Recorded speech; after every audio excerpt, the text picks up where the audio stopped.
Hello, everyone, and welcome to a few minutes of Parent Talk with Hampton Healthy Families Partnership. My name is Dr. Patricia Singleton, one of the parent educators with the program and a clinical psychologist. Today, I just want to spend a few minutes talking to you all about your middle school and high school students. I know over the past few weeks, most people have noticed that there's a lot of social unrest and different changes going on in society. As parents, we want to be aware of what our middle and high school students might be going through and how they might be dealing with these changes in society. This time could be particularly challenging for our pre-adolescents and our adolescent children. We know that in middle school, around the age of 12, our kids go through a rapid time of social change. Parents are no longer most important individuals to them. They reach out to their peers. They want to be accepted in society. They begin to develop their own kind of ideas of what's important to them and things they value.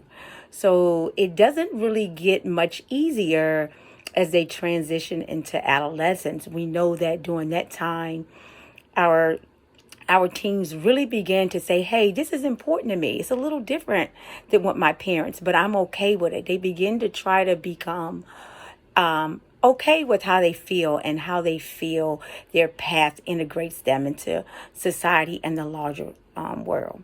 So as coverage continues to be rapid on social media platforms and the television and the radio, this might be a good time for us as parents to spend some time talking to our teens.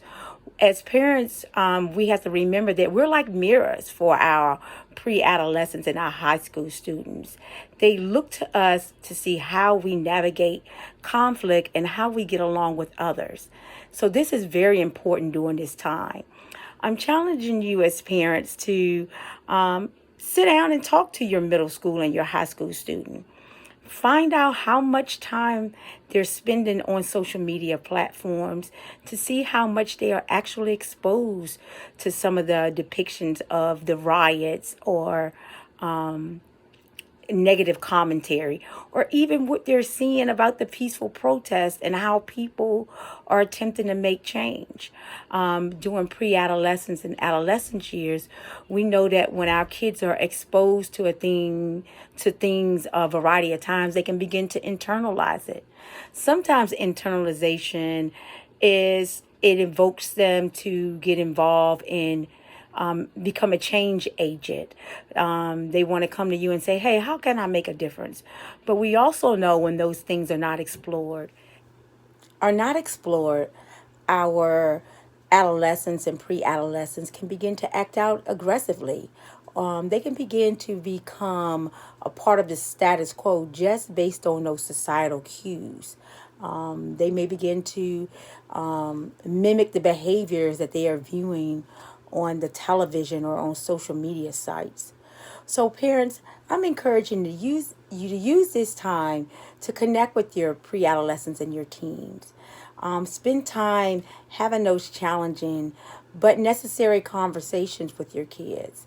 Answer any questions and see if you can provide them the support they need to effectively navigate this.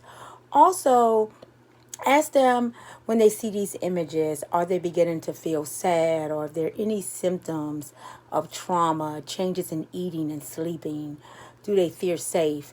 It's important that we are aware of what our children may need and reach out to get resources in place as necessary.